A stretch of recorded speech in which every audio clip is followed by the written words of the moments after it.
This is TechSNAP, episode 370.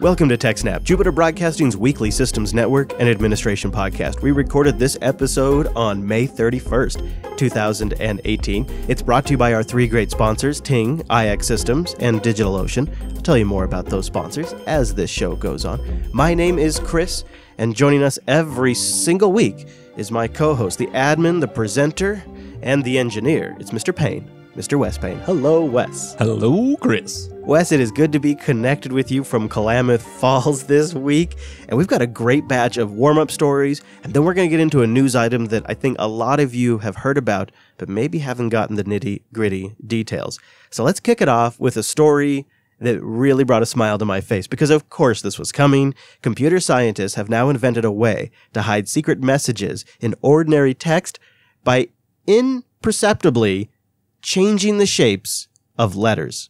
Yeah, this new technique called font code works with all kinds of common font families you're probably already using. Things like Times Roman, Helvetica, you've heard of them. It's also compatible with most word processing software, Word, LibreOffice, and all those other popular image manipulation programs like Photoshop.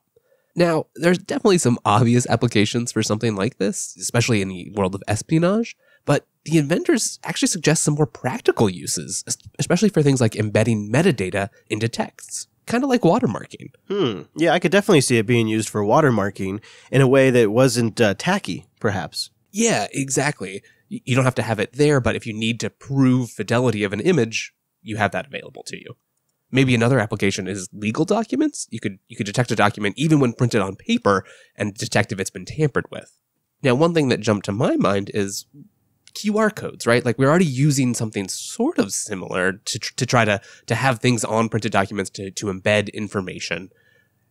Font code could be a much nicer alternative to QR codes. So you, in the future, if you had an app that had font code support built into it, you could snap a photo of, let's say, like a poster you found out in the world with this embedded metadata, and then it could, have a link that contained, the app would open it up. Ideally, since this is TechSNAP, ideally that app would do some sort of it would have some sort of security there, a whitelist or a very clear prompt showing the URL, but then it could open that up, it could take you to a YouTube video, stuff that we're already doing with QR codes, except QR codes are so tacky, this might be pretty slick. How does this magic work? Well, font code embeds data into text using tiny perturbations of components of letters. Things like adjusting the width of strokes, changing the height of ascenders or descenders, or tightening or loosening the curves and serifs, or the bowls of letters like O, P, and B.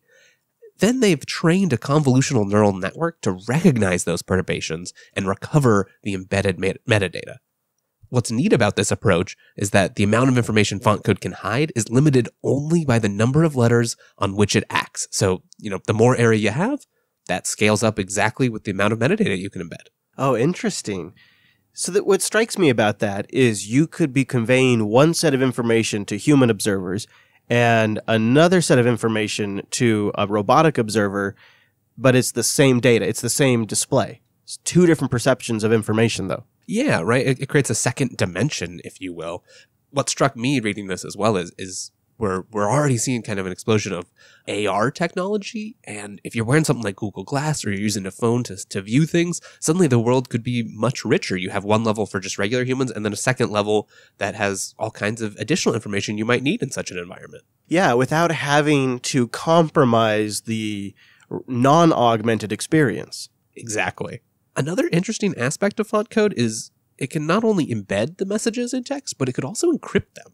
If users could agree on a private key that can specify the order in which the hidden letters are read, boom, there you go. That's the system. Sure. So if ahead of time you and I agree that things are going to be in this shape or this order, we essentially have created a key. And then as long as we've both agreed and then I encode my message to that standard, whatever that spec, it's essentially a form of encryption. Yeah, I could read it, but to other people, it would just be gibberish. What makes that even more useful is that the inventors say this technique is one of the first to work independently of document type. It can also retain the secret information when an image or document is printed, or converted to another file type, because it's actually just modifying, it's modifying the characters here. So as long as that aspect is preserved, the rest doesn't matter. It doesn't matter if it's a PDF. It doesn't matter if it's a Word document. It doesn't matter if it's a piece of paper that you printed on your local printer. The researchers, of course, are patenting this. And they say they want to move it to other languages beyond English as well. Yeah, it's in that stage where definitely an interesting proof of concept. Seems like it's fairly practical. How well is this neural network trained? What's the likelihood this gets licensed, or that we see it in consumer apps in the future? I don't know. Give it 6 to 12 months. And now our next story. The Git community has disclosed an industry-wide security vulnerability in Git that can lead to arbitrary code execution. It's CVE 2018-11235. What's going on here? I know, right? The technical details, but I'm sure some of our audience want to go look this up immediately. I know I did. What's going on here? Well, a remote repository can contain a definition for a submodule. Maybe you haven't used Git submodules before, but there's frequently times where you end up some sort of vendoring another repo. You want to have another repo embedded within your repo.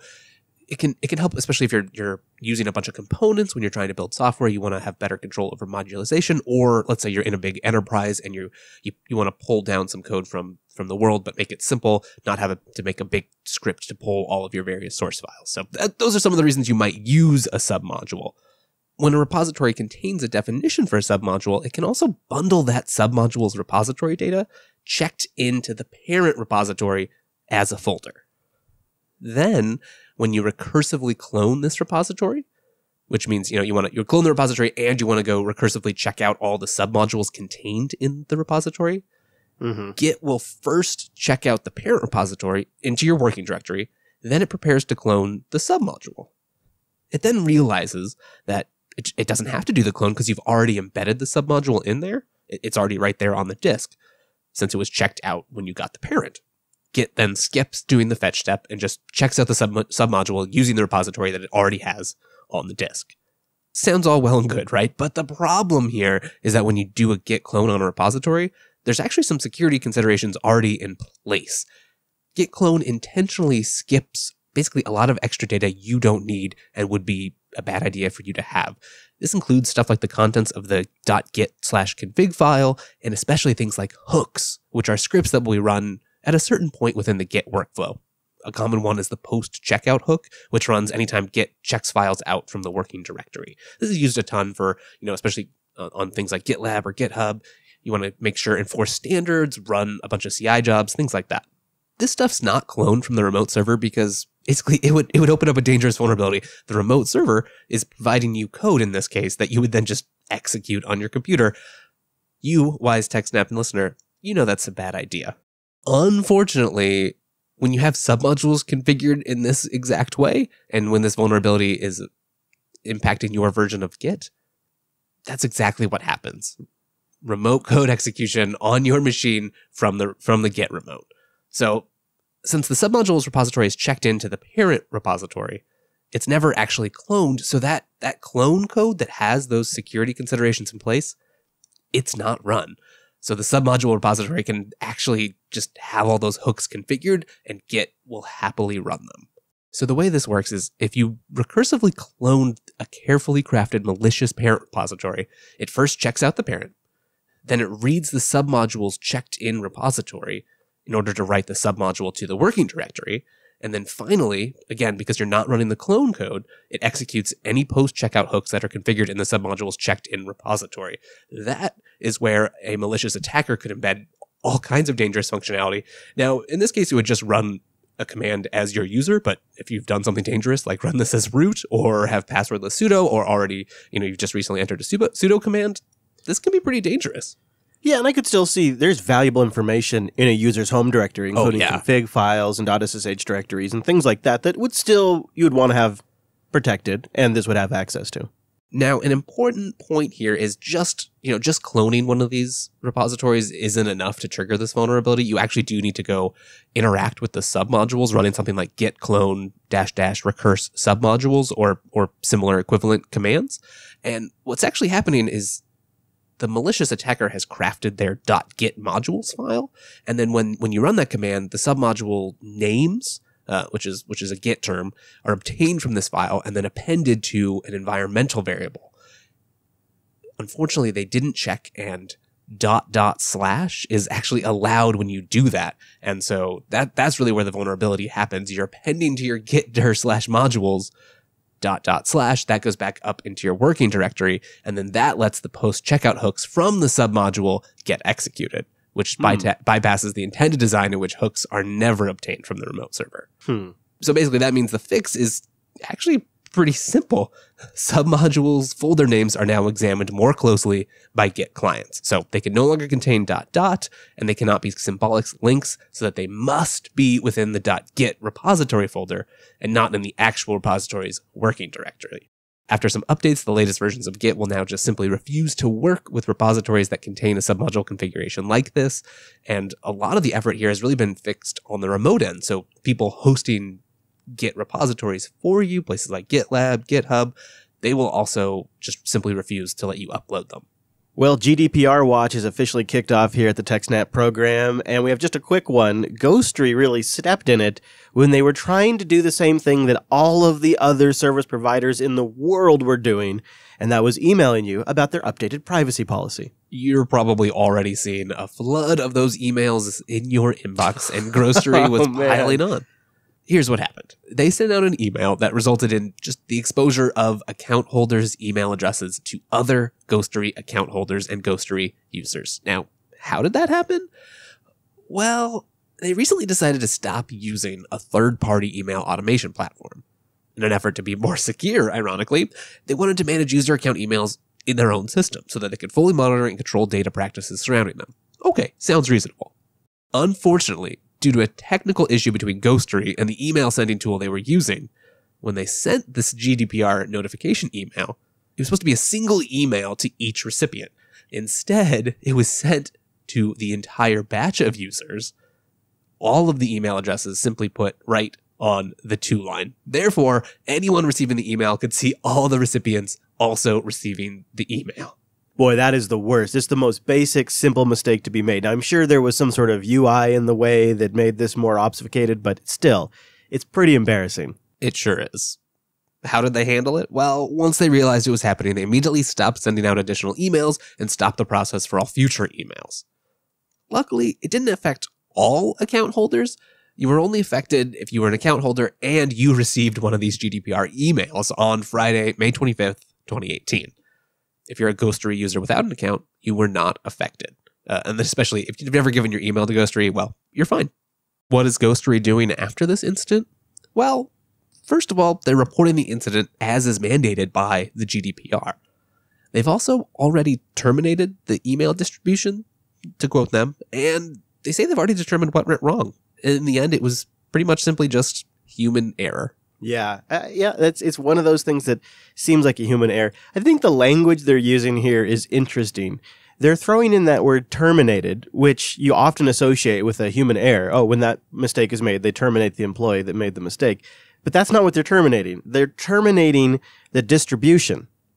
Like they're killing that email list that they set up? Is that what they're saying? I think so. Or maybe they're going to go back and try to rework exactly how they've configured their new in-house emailing system. I imagine they're, contracted with some third-party API and have some in-house scripts that use that API to send emails. So probably there's some rework there. Maybe some more eyes go on there before any more emails get sent. They're also pointing out that they have some clear instructions on how to opt out of future emails if you don't want those, or if you just want to permanently delete all your user data over at Ghostery, you can make a request to them and they'll do that too. Yeah, and they also say if you just want to opt out of all updates from us ever, just delete your account. Just delete your account. Simple enough.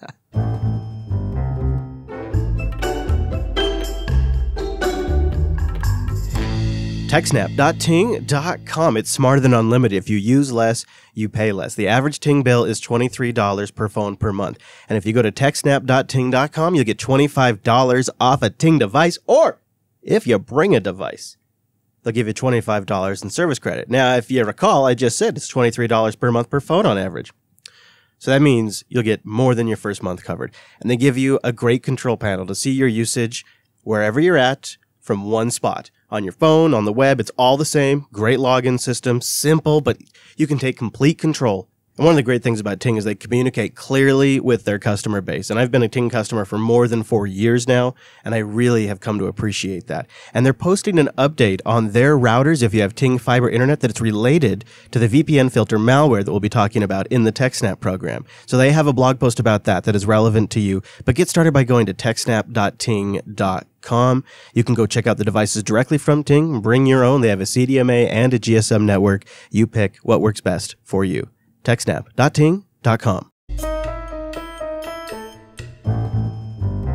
The TechSNAP program continues to track interesting bug bounty stories, and this week we found one that's the case of an 18-year-old student researcher who had a surprise $36,000 check from Google. The story began when the researcher gained access to Google App Engine's restricted non-production environment. And in that environment, found it was possible to rummage around in the platform's internal and hidden APIs. If you're not familiar with Google's App Engine offering, think of it sort of like Elastic Beanstalk on AWS. It's in that sort of serverless domain where you really are pretty far away from the infrastructure. They have a number of different supported programming languages and runtimes. So you can just, maybe you're writing a Node application. You write that, package it up in a zip file or similar, upload it to Google. They take care of the rest. They provision it on servers. They manage all the dependencies and installing the code on those servers for you. They manage all the, auto scaling, load balancers, ingress, all that stuff. So it's pretty hands-off and used by a lot of people, especially developers who are just trying to rapidly prototype and launch applications in the cloud. Inside App Engine's deployment environment, the vulnerability turned out to be in just one service, known as App Config Service. This was significant because commands sent to it allowed the researcher to set internal settings, such as the allowed email senders, the app's service account ID, that sounds important, ignore any quota restrictions, and set the app as a super app. The researcher noted that he didn't know what a super app was, but hey, it sounds super. It also gave access to file Google 3 access. The researcher wasn't quite sure about that either, but speculated this was part of Piper and basically contained a bunch of Google resources that are normally only internally accessible. Yeah, it sounds like he got access to some really secret behind-the-scenes stuff that Google doesn't want out there, stuff that's really just tools for them. But my favorite part to this story is when someone at Google reviewed his disclosure, they realized what a massive finding this was, and they bumped up the severity, which means he got a bigger payout. Yeah, he had originally started out this bug report as something like, oh, hey, look, I can access some sort of internal services. And so it was pretty low priority, sort of just see some extra metadata. Once he discovered that he could actually change settings on some, on his account details, on some settings normally a user wouldn't be able to touch, they were like, oh, hey, please stop. You might break things. What's also interesting here is that they've kind of gone above and beyond. After asking him to stop, they also noted that they'll give him credit for not just what you've actually done, but what you could have done if you'd had time, if you'd wanted to, if you didn't stop politely. So that's where, after reporting it, after waiting to hear back, he finally gets an email and was awarded this $36,337. It's so high because they gave him, they treated this as remote code execution. He asked one of the Googlers in the reward panel about it, and they basically told him that because of the way it works internally, don't ask too many questions, this is an RCE. They also added on an extra $5,000. Normally they pay like $31,000 for RCE bugs, because there was a lesser bug that they also separated out here and included in the payout. Yeah, it seems like it was a kind of a good guy Google move there, although I think there was probably the component of, if you stop now and you sit on this for a while and let us control this message and let us get this stuff fixed, you get this much money. Because they do say, please stop. And if you're going to please stop and not go any further, we will reward you as if you could have gone further, which to me is sort of like a signaling like you can stop now. You don't need to worry. We'll pay you. Just thank you very much. And there's really nothing wrong with that. And I think it's encouraging, and it might also sort of be their best marketing move possible to signal to other potential researchers that if you play ball with Google, they're going to reward you for it. Yeah. I mean, it seems to me anyway that they're taking this seriously, that their bug bounty program and panel and analysis is healthy, and it's not an adversarial process. It's really one of like, thank you for improving our product. Thank you for finding this dangerous vulnerability. Don't break our things, and we'll be fair to you. A 40-year-old protocol is surprising everyone this week and even causing the Department of Homeland Security to release warning messages that this protocol could be used to track user locations and communications. The protocol we're talking about here is SS7, short for Signaling System Number 7, and it's the routing protocol that allows cell phone users and landline users to basically make connections. And then it's especially interesting in this case because it's used anytime cell phones connect from different networks, different cell towers, and travel throughout the world. There's little built-in security and basically no way for carriers to verify one another. So SS7 has always posed a potential hole that people with access could exploit to track the real-time location of individual users. In recent years, the threat has expanded almost exponentially, in part because the number of companies with access to SS7 has grown from a handful to thousands. Another key reason, hackers can now abuse the routing protocol not just to geolocate people, but in many cases, to intercept text messages and voice calls. Why are we talking about this now? Well, in a letter Senator Ron Wyden received last week, Department of Homeland Security officials warned that nefarious actors may have exploited SS7 to target the communications of American citizens.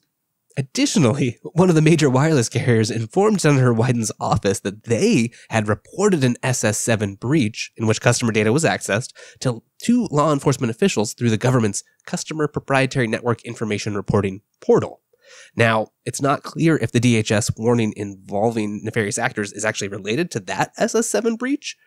It's also unknown how many customers are affected, or whether the nefarious actors that the DHS warned of work on behalf of a nation-sponsored espionage operation, or if they're just part of a profit-motivated crime network. Sure. I mean, this sounds like something that's a worldwide issue because it's the very protocol that cellular providers are using to hand off between networks and towers. So it's something that has to be well-established, well-supported across handsets and cell networks, and something that works around the world.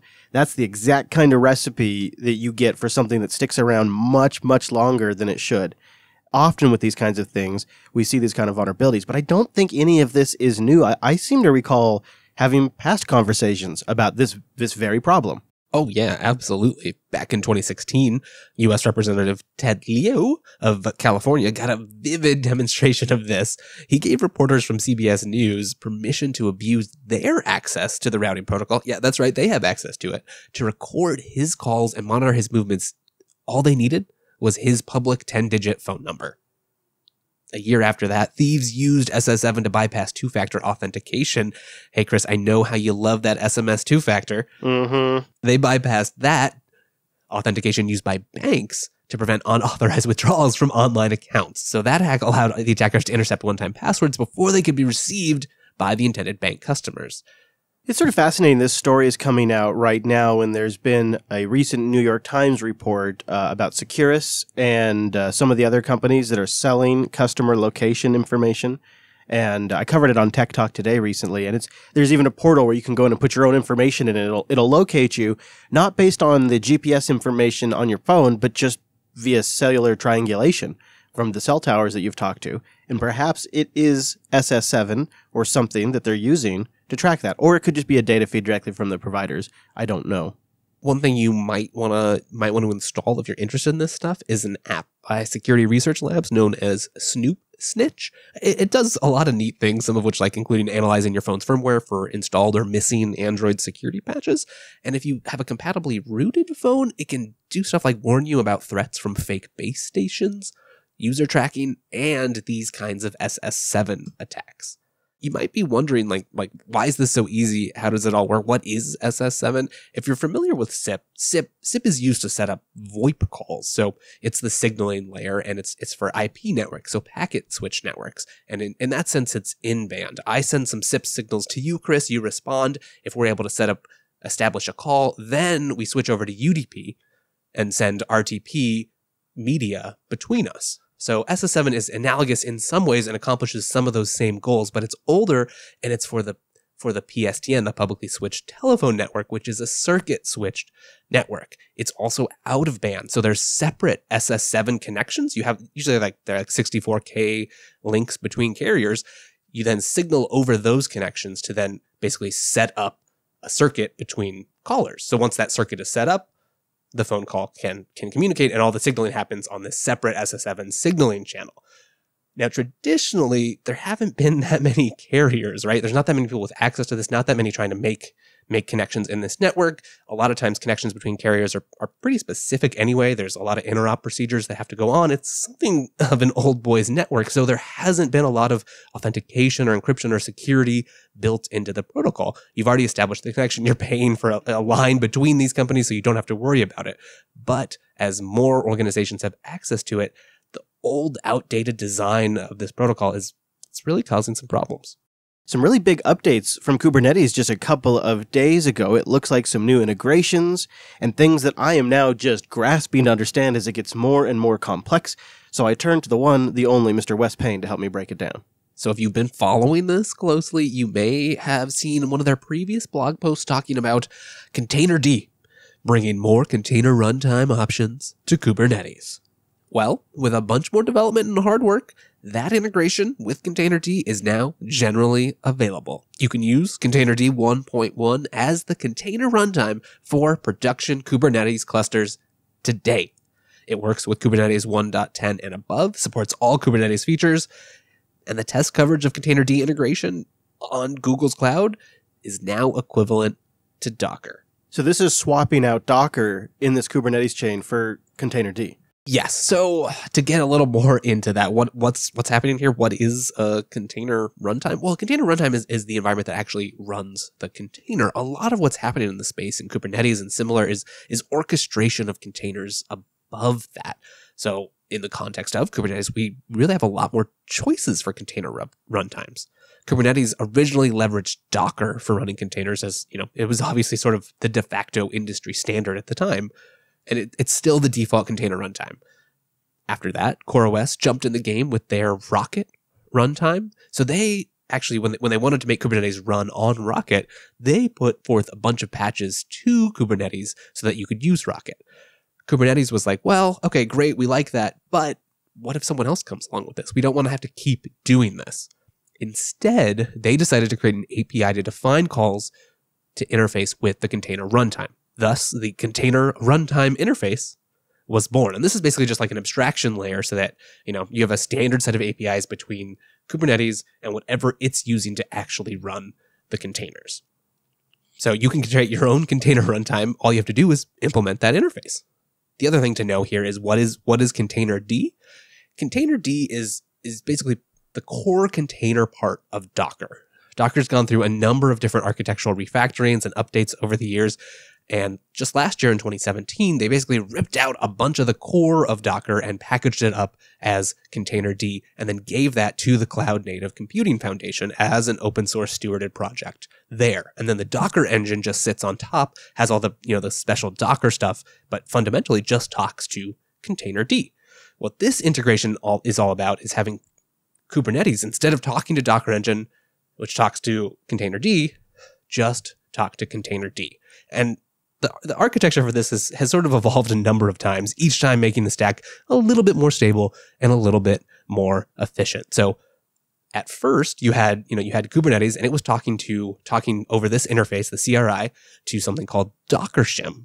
Docker Shim then talked to Docker. Docker then talked internally to Containerd, which then actually ran containers. Alternatively, you had Kubernetes then, as that evolved, Kubernetes then made their own wrapper around Containerd. So at the time, originally, Containerd didn't implement this shared interface, the CRI. So Kubernetes created CRI-Containerd, which was just like a simple little shim that sat between Kubernetes and Containerd and spoke that interface and then translated it to the Containerd protocol. So in either case, there was at least one, maybe two different daemons sitting between Kubernetes and Containerd. What's changed here is that Containerd has grown native support for the CRI interface. Actually, maybe that's slightly wrong. What it is there's a plugin now supported within Containerd that implements that interface. So Kubernetes can talk directly to Containerd and have it manage all those plugins. In fact, that plugin is actually enabled by default. So instead of having to have two daemons talking over some remote procedure call, it's all built into the same thing. They're just native direct function calls. It's a lot faster. It's more stable. Less things can break. in all this refactoring, they've also managed to increase performance, right? So without having to have all these daemons sitting between, without having to make gRPC calls between the daemons, they were able to improve startup latency and resource usage. So, hey, that's definitely a win.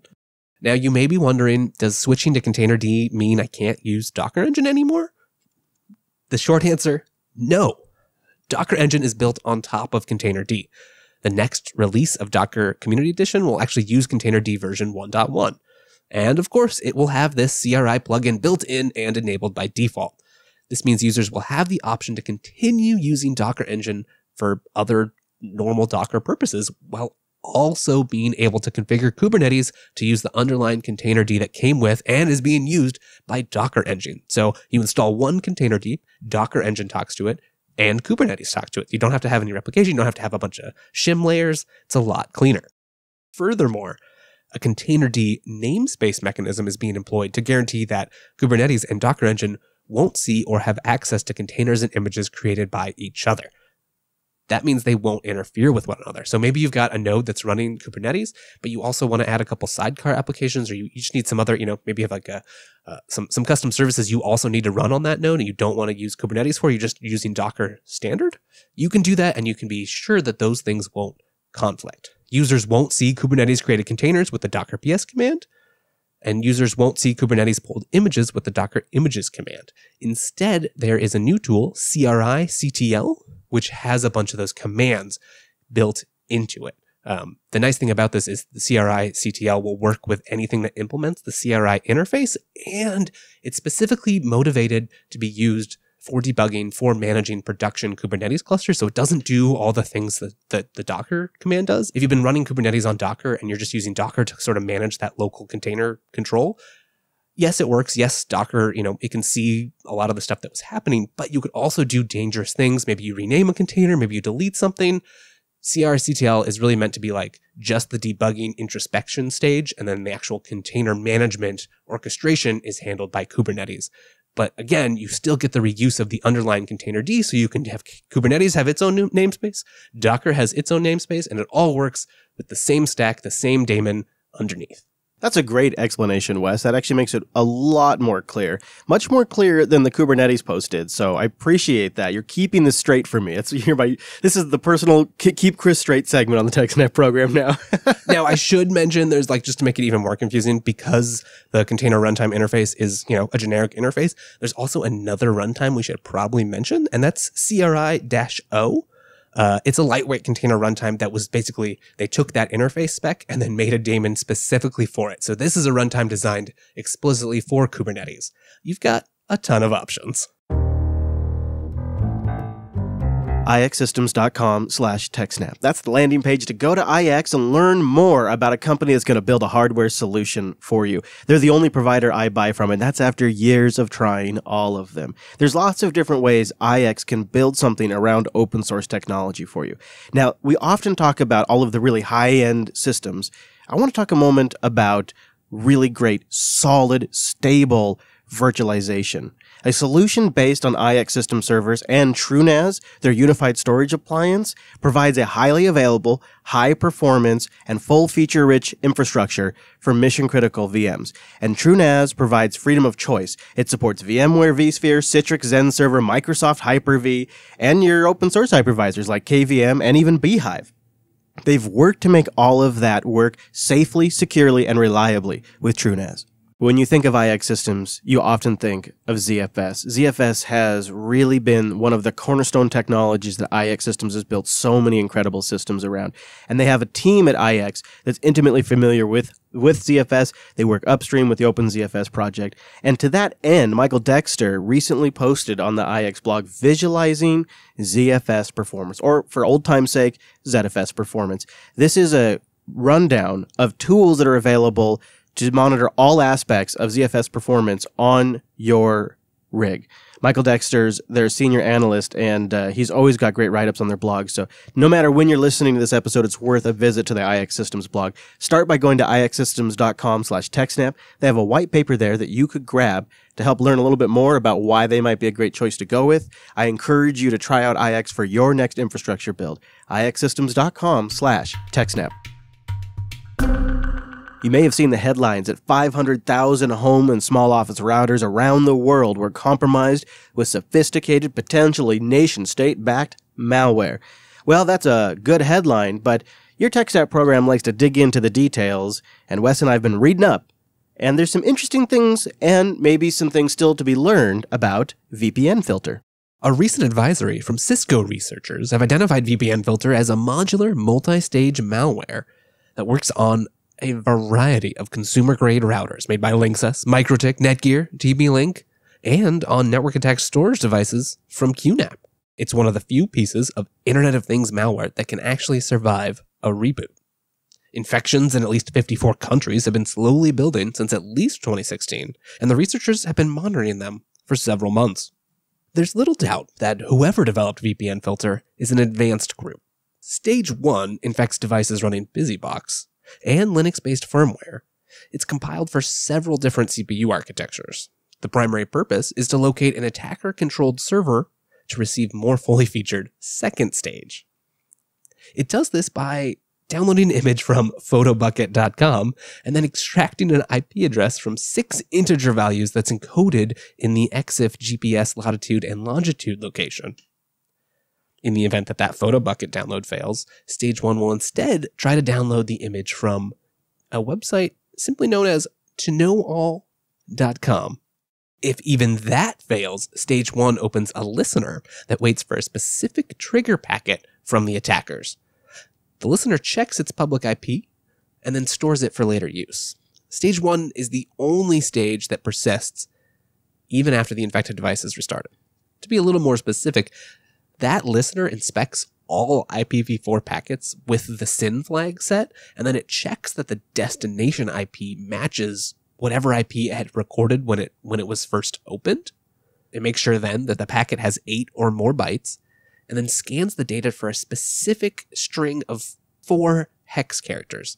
Those bytes directly after that marker are then interpreted as an IP address. Finally, it calls out to that IP address and tries to get Stage 2.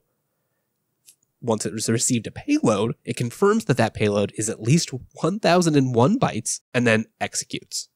So in that way, either first it tries to get from PhotoBucket, then it tries to get from this weird site toknowall.com, and finally failing that, it just sits and listens and waits for a specially crafted packet to go say, okay, those didn't work, go get your payload here. So the attackers have really taken great pains that if they get any access at all, they want to keep it.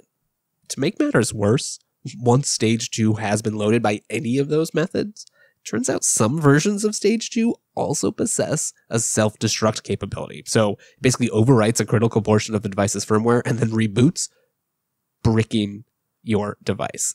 So not only are they abusing your connection for, to spread malware, to be part of DDoS attacks, they also might just brick your firmware.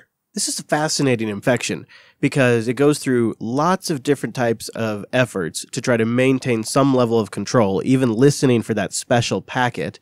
And it remains persistent after a reboot, and then it has this kill switch. So if you wanted to, your attack really could be to just brick 500,000 routers all over the internet. Yeah, right? I mean, it may be not advantageous to do so immediately. I'm sure they want to leverage these things, but it's an interesting out, Suddenly you think researchers on your tail, rather than let them, try to gain access themselves, be able to try to reverse engineer what you've done. You can just cut that device off. It's off the net and useless. And then consumers are just damaged in the way. So it appears that a week or so ago, the FBI took over that command and control domain toknowall.com. This is commonly known as sinkholing. They basically took control of the command and control server, and it allowed them to monitor the IP addresses of infected devices that connect to that server, and then actually to prevent them from receiving malware or malicious instructions. The seizure of toknowall.com is a major coup because it closes a secondary channel and may also provide previously unavailable information that the FBI can actually use to begin, either both helping the ISPs to try to identify infected users and then maybe to gain more information about the attackers behind this attack. So, if you can get PhotoBucket to take down their malicious upload, and now that they've seized the other domain, that goes a long way to helping prevent the spread of additional infections. Unfortunately, this sinkholing doesn't automatically stop VPNFilter in its tracks.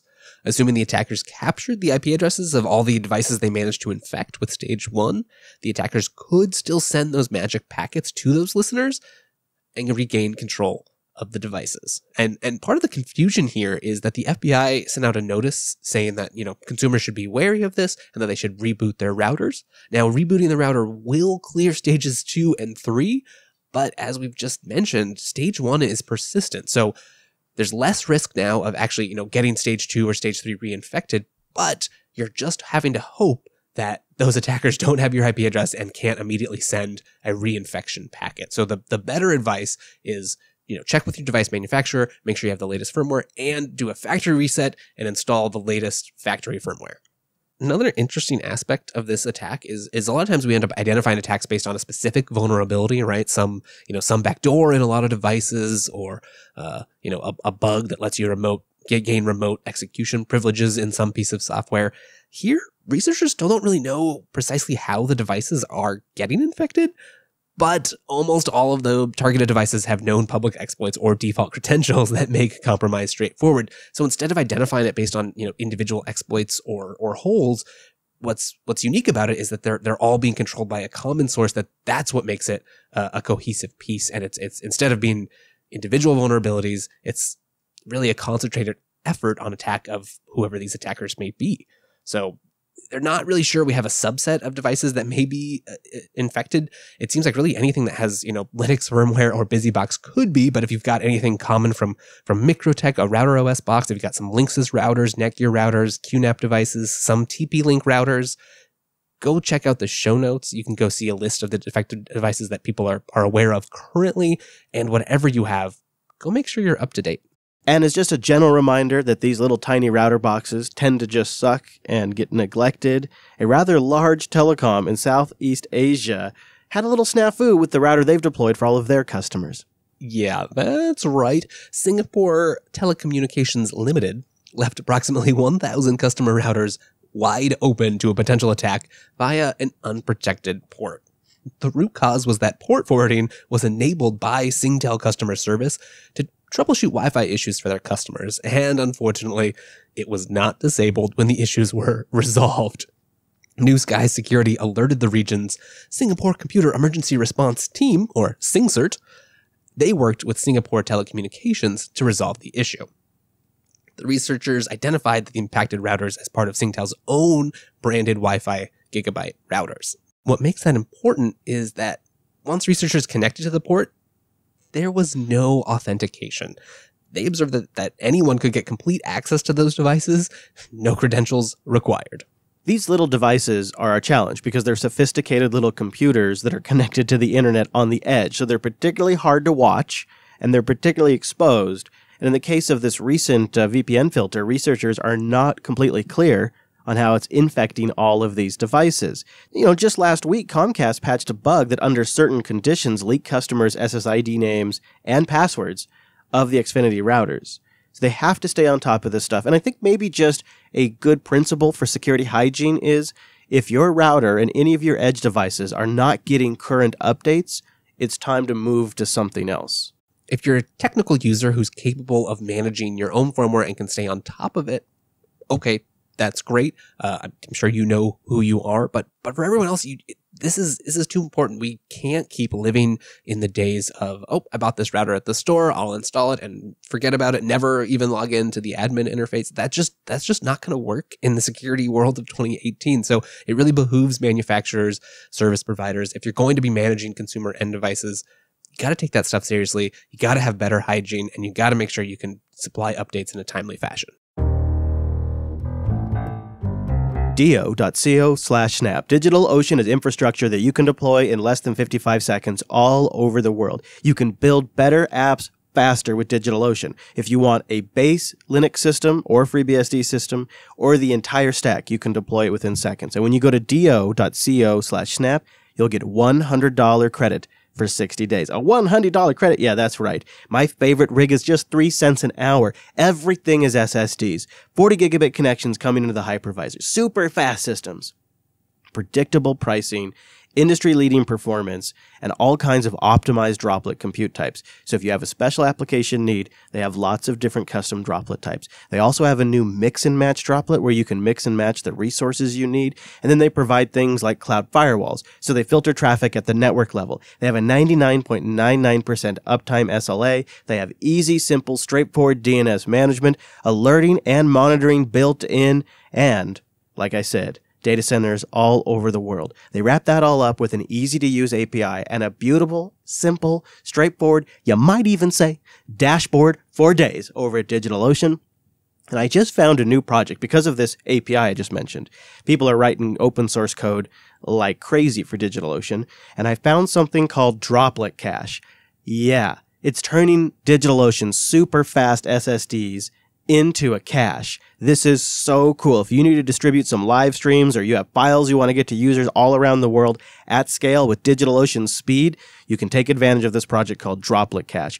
Go to their community section to get more information on that, but get started by going to do.co/snap. Then you grab Droplet Cache, you get $100 of credit, and you could build a CDN for quite a while and test it out and see if it works for you. And you can probably do it within minutes. That's the power of DigitalOcean. do.co/snap.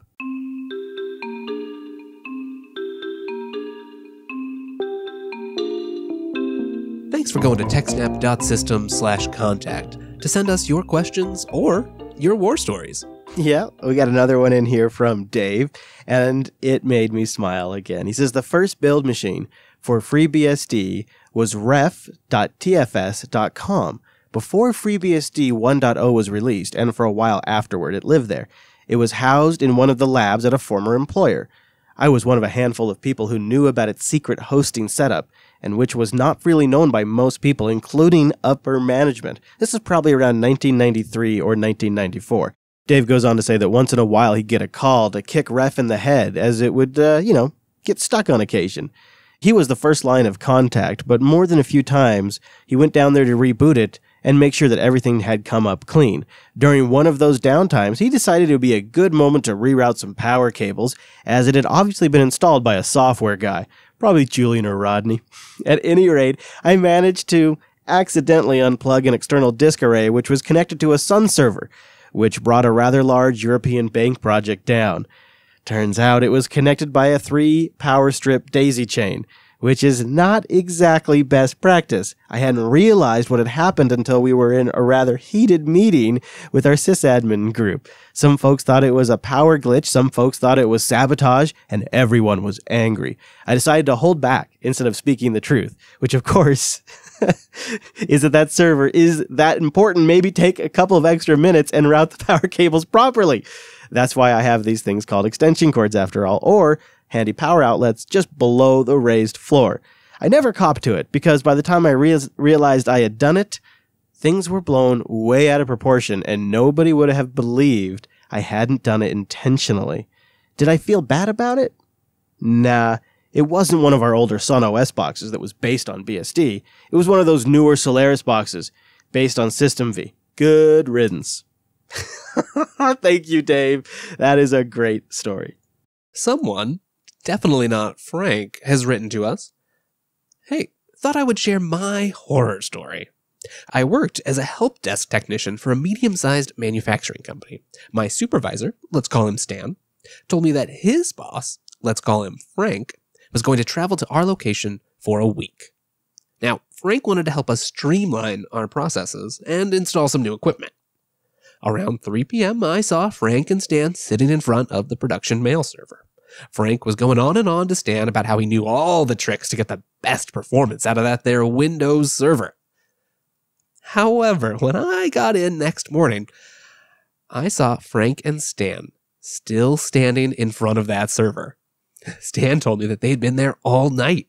It turned out that Frank's quote-unquote trick to get the best performance was to delete a bunch of random files from the Windows and System32 folders. Frank had sunk a mail server that hosted over 1,000 active accounts. They spent the whole night rebuilding the OS and restoring the mail server from backups. Hey, good job having backups. That's a silver lining here. We quickly figured out that Frank was a giant idiot. He spent the whole week wreaking havoc on our systems. It took months to undo the mess he made. After that, when Frank showed up, we went out of our way to make sure he didn't touch anything. Isn't that an interesting experience when you're working with somebody, maybe they're new or they're from another company and it's just a temporary thing, and you start working with them and you realize that they don't have any idea what they're doing, and this feeling of dread, this, oh no, this person's an idiot, sinks in. Right? And it's often those people that they think they know or they know just enough to be dangerous. It's also, I think, a good lesson to management that, if you'd hired someone with expertise, if you have people on staff that know what they're doing, just delegate. Your job is to delegate to the proper experts. Yeah. Yep, well said. Thank you guys for sending those in. If you want to send in a war story, you have a question for us, techsnap.systems/contact. Links to anything we talked about today also, including these emails, if you want to read them for yourself, techsnap.systems/370.